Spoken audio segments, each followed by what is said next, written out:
Welcome back after break. અત્યારે આપણી સાથે જે પર્સનાલિટી છે તેમણે દેશ વિદેશમાં શાસ્ત્રીય કે લોક સંગીતના નૃત્યકાર તરીકે સિદ્ધિ પ્રાપ્ત કરી છે. તો આવો મળીએ ભરત બારૈયાને.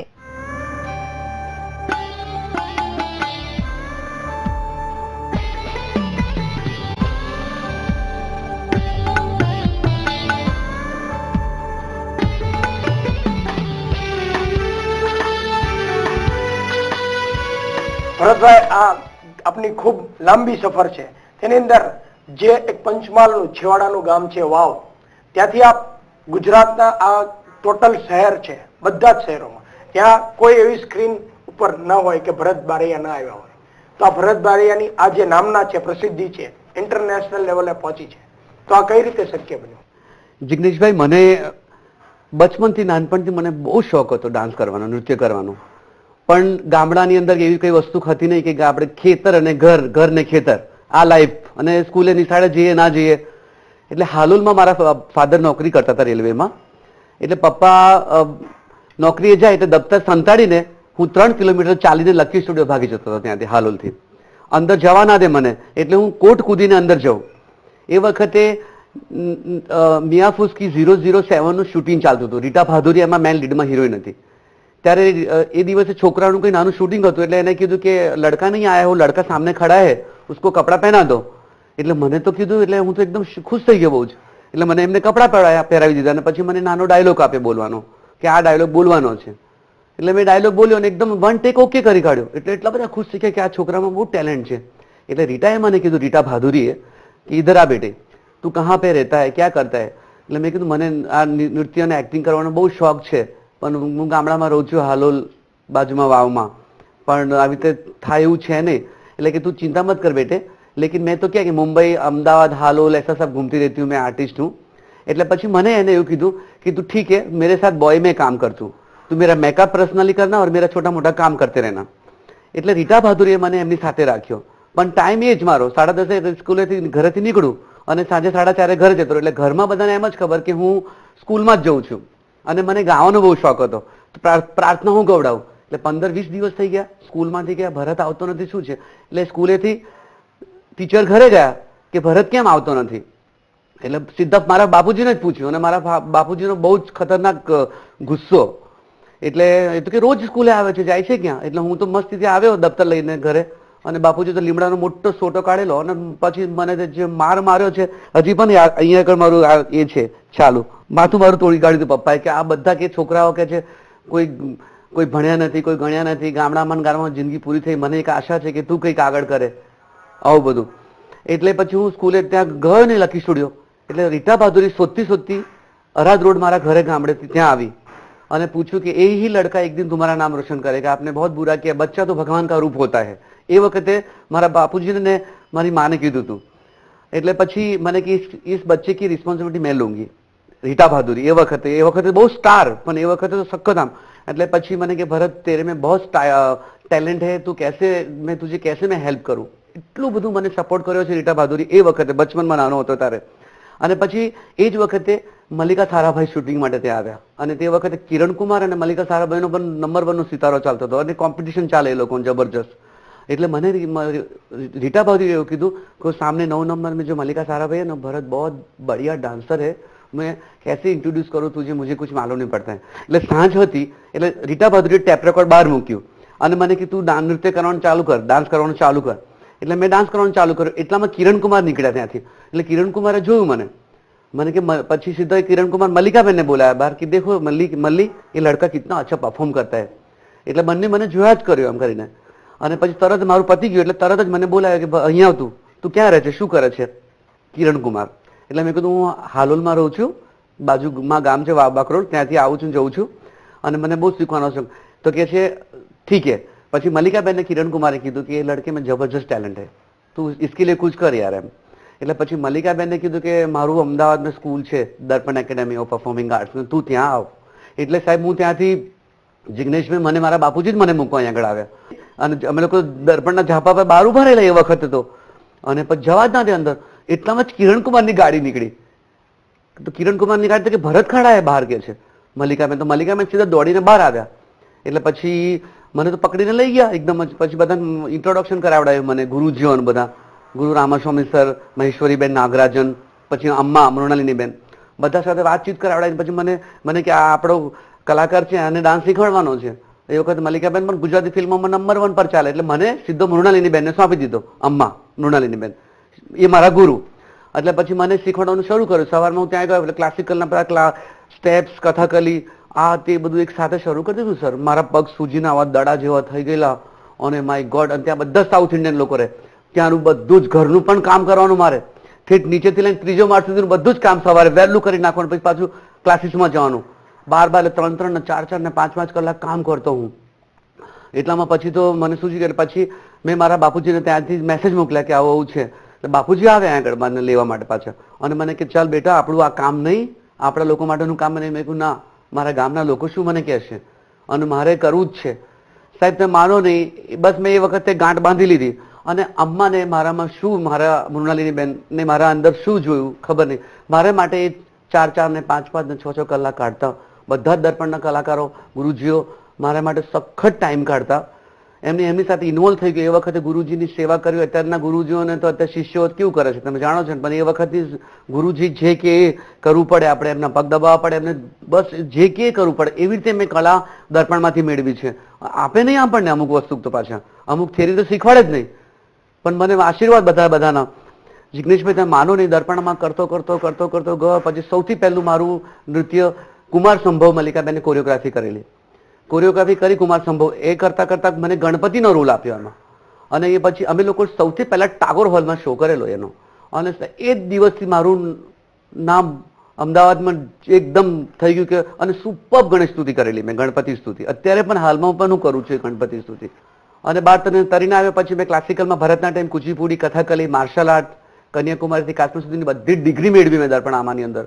મારા ડાન્સ કરતા મારો પગ તૂટી ગયો સાહેબ, 2 પગની વચ્ચે, જોઈન્ટની વચ્ચે એ થઈ ગયું મારું. પણ મારું જીવન નૃત્ય છે. મેં મલ્લિકાબેનને ડોક્ટર પાસે મને લઈ ગયા. મને કહે છે કે આ તો આવું થઈ ગયું છે. મારું જીવન નૃત્ય છે. મને જો નૃત્ય કરવાનું ના થાય તો હું મરી જઈશ. મને ઇન્જેક્શન આપી દીધું એવું કે હું મારે જેવું થયું જ નથી. હમણાં ભગવાનની દયાથી, મારા શિવ, મારા નટરાજના આશીર્વાદથી હું આજે અદ્ભુત કામ કરું છું સખત. પછી તો મને ધીરે ધીરે ગુજરાતની અંદર બધી જ જગ્યાએ નામના ચાલુ થઈ ગઈ. પછી મને નાના એવોર્ડ્સ મળવા માંડ્યા.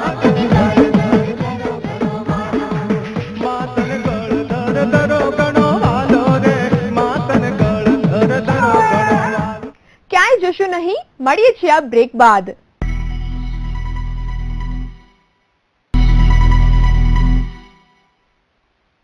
Welcome back after break. દોસ્તો, ભરત બારૈયા એક વર્સટાઇલ એક્ટર છે. તેમણે જે રીતે નૃત્યમાં મહારત હાંસલ કરી છે, તેમજ ફિલ્મ અને અભિનય ક્ષેત્રે પણ પોતાના ઓજસ પાથર્યા છે. તો આવો મુલાકાત કન્ટિન્યુ કરીએ, મળીએ ભરત બારૈયાને. ભરતભાઈ, આ જે આપનું કરિયર છે એમાં નૃત્ય એટલે ભરત બારૈયા આ એક શબ્દ જોડાઈ ગયો. એની સાથે પછી એવું થયું કે મેક્સિમમ તમે જોઈએ તો ટીવી સ્ક્રીન હોય કે વિડીયો આલ્બમ્સ હોય ત્યાં જ ભરત બારૈયા દેખાય. તો આ શું રહસ્ય છે? દર્પણામાં મેં 37 વર્ષ કામ કર્યું. અને પછી મારા ઘરમાં ઘણા બધા પ્રોબ્લેમ્સ આવી ગયા. એક્સિડન્ટ થયો, મારો બ્રધર જતો રહ્યો, પછી બહેન જતા રહ્યા, મારા પપ્પા જતા રહ્યા. એટલે સખત મારા પ્રોબ્લેમ્સ ક્રિએટ થઈ ગયા મારા પંચમહાલ, મારા ગામની અંદર. એટલે એ વખતે અમુક રૂલ હોય છે સ્કૂલ, સંસ્થાઓમાં કે આટલી જ સેલેરીઝ મળતી હોય, ક્યાં હોય. એટલે હું આખું મારું દર્પણા હું જ સંભાળતો હતો. દર્પણાનું હેન્ડલિંગ જ હું કરતો હતો ડાન્સિંગની અંદર આને તે. એટલે મેં મલ્લિકાબેન સાથે વાત કરી કે દીદી મારે ઘણા બધા આવા પ્રોબ્લેમ્સ થઈ ગયા છે મારા ઘરની અંદર, ફેમિલીની અંદર. અને 17 જણને મારે સાચવવાની જવાબદારી મારી પાસે આવી ગઈ છે. નાના બાળકો મૂકીને બ્રધર્સને જતા રહ્યા. એટલે પછી મલ્લિકાબેને મને એવું કીધું કે અમુક રૂલ્સ હોય છે, એટલે કે આપણે રૂલ્સથી હું ઉપર કંઈ કરી ના શકું એમ. એ વખતે મને 3,500-4,000 રૂપિયા સેલેરી મળતી હતી સાહેબ. 3,500 કે 5,000 વધારે આપી શકું 5. એટલે મેં નક્કી જ કર્યું કે હવે મારે કંઈક કરવું પડે. એટલે પછી હું એ દિવસે બસ મલ્લિકાબેને કીધું કે નમસ્કાર, હું હવે મારા ફેમિલીઝ માટે મારે કંઈક તો કરવું જ પડશે, કારણ કે આટલું બધું મૂકીને જતા રહ્યા છે. એટલે હું જ છું જે પણ છું એ. એટલે સાહેબ હું મારા પહેરેલા કપડે દર્પણ છોડી દીધું અને આશીર્વાદ લઈને ગયો અમ્મા અને મલ્લિકાબેનના. મેં કહ્યું હું જઉં છું, ક્યારેક મારી જરૂર પડે તો ચોક્કસ હું આપની પાસે આવીશ. એટલે મને મલ્લિકાબેન દીદીએ કીધું કે ચોક્કસ તને બહાર કરવાની ઈચ્છા હોય તો તું જા. એટલે સાહેબ હું એક 3 સ્ટારમાં રહેતો હતો અને પાછો હું નીચે આવી ગયો એકદમ. અને પછી હું મારું મારા ફાઇલ લઈને હું અલગ અલગ અલગ સંસ્થામાં, એ વખતે આલ્બમનું બહુ જોર પકડેલું, વિડીયો આલ્બમ સખત ચાલતા હતા એ વખતે. એટલે હું અહીંયાથી સિદ્ધત વ્યાસને મળ્યો છે ને, પછી હું જનક પટેલને મળ્યો, પછી આપણા હરીશભાઈ પટેલ, ગોવિંદભાઈ પટેલને મળ્યો. એટલે મારું કામ છે ને એ તો એટલા બધા ઇમ્પ્રેસ થઈ ગયા મને કે આ તો તમે જબરજસ્ત કામ કરો છો. અને પછી મને સૌથી પહેલો ચાન્સ મને આપ્યો સિદ્ધત વ્યાસ. અને મારું પહેલું આલ્બમને મને એમને કર્યું સોનાને ક્યાંથી લાગે કાઠ, અને એટલું સુપર ડુપર હિટ રહ્યું. અને એ આલ્બમ હતું સૂર મંદિરનું હતું. અને સાહેબ પછી મારી ગાડી, હું રાતોરાત સ્ટાર બની ગયો. અને પછી મને અમદાવાદના લોકો, મારા ગુજરાતના લોકોએ મને સખત પ્રેમ આપ્યો છે. અને મને એવું નથી થવા દીધું કે આ વસ્તુ હું આથી અહીંયા આવી ગયો છું, પણ સ્લોલી સ્લોલી સ્લોલી પાછું એ જ જગ્યા પર આવીને ઉભો રહી ગયો. અત્યારે 15 વર્ષ હું એટલી બધી સ્ટ્રગલ કરી છે સાહેબ. ઘણી બધી ગુજરાતી ફિલ્મો મેં કરી, વિડીયો, ગુજરાતી વિડીયો આલ્બમમાં તો મેં તરખડાટ મચાવી દીધી છું. રોજ સવારે ટીવી ચાલુ કરો તો ભરત બારિયા દેખાય. મને કાઠિયાવાડમાં પણ સખત પ્રેમ મળ્યો છે. હું આમ ગણવા જોઉં તો શ્રીધર વ્યાસ છે, ગોવિંદ પટેલ છે, હરીશભાઈ છે, જનકભાઈ પટેલ છે, અશોક પટેલ છે, પછી ગોંડલના, પછી અમરકુમાર જાડેજા રાજકોટ, ભાવનગર, સુરેન્દ્રનગર. એટલે લોકોએ મને સર ઉઠાવી લીધો મને. એટલે એ કેવું છે મારી જિંદગીની અંદર કહું છે બીજ રોપ્યું છે ઘણા લોકોએ. એટલે જે નેશનલ લેવલે આપણે કામ કર્યું છે, રિજનલ લેવલે કામ કર્યું છે અને ઇન્ટરનેશનલ લેવલ પણ આપણે કામ કર્યું છે. તો આ જે ઇન્ટરનેશનલ લેવલે, નેશનલ લેવલે અને ગુજરાત લેવલે જે પર્સનાલિટી સાથે કામ કર્યું હોય એના વિશેની થોડીક માહિતી આપો. જિગ્નેશભાઈ, આમ તો ગણવા જોઈએ તો ખબર જ નથી, યાદ પણ નથી મને. જેટલા નામ યાદ છે એટલો હું કહું છું. હું અમિતાભ બચ્ચન સાથે કામ કર્યું છે, ખુશ્બુ ગુજરાત કીમાં કર્યું છે, પછી મનહર ઉદાસ, અનુપ જલોટાજી, બિગ સેલિબ્રિટી સાથે કામ કર્યું છે મેં. પછી ગુજરાતી ફિલ્મ એક્ટર તો બધા ઘણા બધા, રૂમા માણા છે, હિતેન કુમાર છે, કિરણ કુમારજી છે, ઘણા બધા લોકો સાથે કામ કર્યું છે મેં. અને નેશનલી પણ મેં ઘણા બધા મોટા મોટા શોઝ આપ્યા છે. જ્હોન માર્ટિન સાથે મેં કામ કર્યું છે. પછી મને બિલ ક્લિન્ટનના, અમેરિકાના બિલ ક્લિન્ટન કેલિફોર્નિયામાં મારું સન્માન થયું. ઘણું બધું મને એચિવમેન્ટ મળી છે સાહેબ. અને ઘણા લોકોનો મને પ્રેમ મળ્યો છે. અને અમેરિકાની અંદર મારી પાસે 17 પાસપોર્ટ છે. હું આખી દુનિયામાં નામ રોશન કર્યું છે. એટલે મને, હું પ્રાઉડ લઉં છું કે હું ગુજરાતમાં જન્મેલો છું. વાહ ભાઈ ભરતભાઈ, એટલે આ જે કરિયર છે એની સાથે સાથે આપને જે સન્માનિત કરવામાં આવ્યો હોય, એમાં નોંધની એવોર્ડ ને સન્માન પ્રાપ્ત થયું હોય એના વિશેની થોડી માહિતી આપો. એવોર્ડ તો બહુ જ બધા મળ્યા છે, પણ મને 2012માં મને સૌથી પહેલા ગુજરાત ગૌરવ પુરસ્કાર પૂજ્ય નરેન્દ્ર મોદીજીના હસ્તે મળ્યો. એ વખતે મને જબરજસ્ત ખુશી થઈ હતી. એવોર્ડ તો અઢળક મને મળ્યા છે મને સાહેબ. એવોર્ડ મને ગુજરાતે ઘણું આપ્યું છે, ગુજરાતના કલાકારોએ ઘણું આપ્યું છે, મારી કળાને લોકોએ કદર કરી છે. એટલે એ જ મારા માટે બહુ જ મોટો એવોર્ડ છે સાહેબ. સાહેબ તમે માનો નહીં, મને પૂજ્ય નરેન્દ્ર મોદી સાહેબે જ મને ટિકિટ ઓફર કરેલી. પણ હું એક કલાકાર વ્યક્તિ છું. મને કીધું જ કે તમારા પંચમહાલ માટે તમે લડો, કારણ કે હું તો તે સ્ટાર છું નંબર 1 પર. પછી મેં કહ્યું એવો મોકો મળશે ચોક્કસ કરીશ. પણ સાહેબ અત્યારે હું એક કલાકાર છું, મને આમાં કઈ ખબર જ ના પડે. એ વખતે સાહેબે મને સામેથી કીધું હતું. સાહેબ, આ જે ક્ષેત્ર આપ કામ કરો છો તેની સાથે આપે નૃત્યાવલી સંસ્થા બનાવી છે, તો આ સંસ્થા કઈ રીતે બનાવી છે, કયા કારણોસર બનાવી છે, એની શું પ્રવૃત્તિ છે? અને મારી પાસે અત્યારે 51 ડાન્સર્સ છે. ઇન્ટરનેશનલી અમે બહુ જ મોટા મોટા શોઝ કરીએ છીએ. જે અત્યારે ગુજરાત ગવર્મેન્ટના મોટા મોટા પ્રોજેક્ટ અમે લોકો સાથે કરી રહ્યા છે. અને અમારી સંસ્થાની અંદર બધું ચાલે છે સર, બહુ સરસ રીતે. અમે નૃત્યાવલી સંસ્થા એક એવી સંસ્થા છે કે નૃત્ય એટલે એક વેલો ચડાવવાનો, એવી ભગીરથ કામ શરૂ કર્યું છે અમે. હમણાં છેલ્લા 5-7 વર્ષથી ચાલી રહી છે સર અમારી સંસ્થા. ભરતભાઈ, આપે આ જે ક્ષેત્રે કાર્યરત છો એની સાથે આપે ફ્યુચર પ્લાનિંગમાં કે એવું વિચાર્યું છે કે જે આપણા ડ્રીમ પ્રોજેક્ટ હોય? સાહેબ, મારી તો બહુ જ ઈચ્છા છે કે મારા પંચમહાલ કે ગુજરાતના કોઈ પણ, અત્યારે એટલા બધા કલાકારો, હુનર બહુ જ છે, પણ એમને કોઈ હાથ પકડવા વાળું જ નથી સાહેબ. બહુ દુઃખ થાય છે ઘણી વખત હું જોતો હોઉં છું. આજે મને પણ કોઈ વ્યક્તિ મળી ગયા, આજે મલ્લિકા દીદી મળી ગયા, કે રીટા ભાદુરી મને મળી ગઈ, કે મને લઈ આવ્યા. એટલે હું જે મેળવ્યું છે સાહેબ, એમાં હું કેવી રીતે મારા કલાકારોને આપું, કે એમનાની અંદર કઈ રીતની વસ્તુ છે હું બહાર લાવું. એટલે મારી બહુ જ મોટું એક ડ્રીમ છે કે મારે મારા ગામ હાલોલ પંચમહાલમાં એક સરસ નૃત્યની સ્કૂલ ખોલવાનો બહુ જ મોટો પ્લાનિંગ કરી રહ્યો છું હું.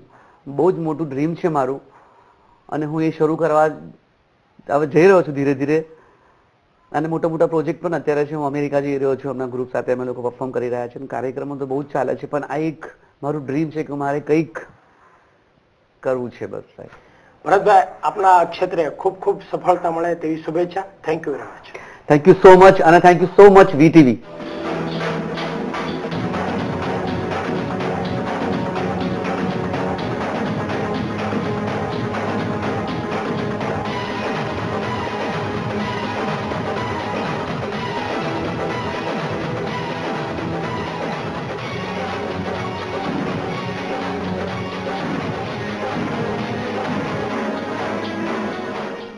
મનોરંજનની આ સફરમાં આગળ વધીશું, પણ નેક્સ્ટ એપિસોડમાં હાલ મને આપશો રજા. અને હા, આપના પ્રતિભાવ આપવાનું ચૂકશો નહીં. અમારું ઈમેલ આઈડી છે vtvevent@gmail.com. આવજો.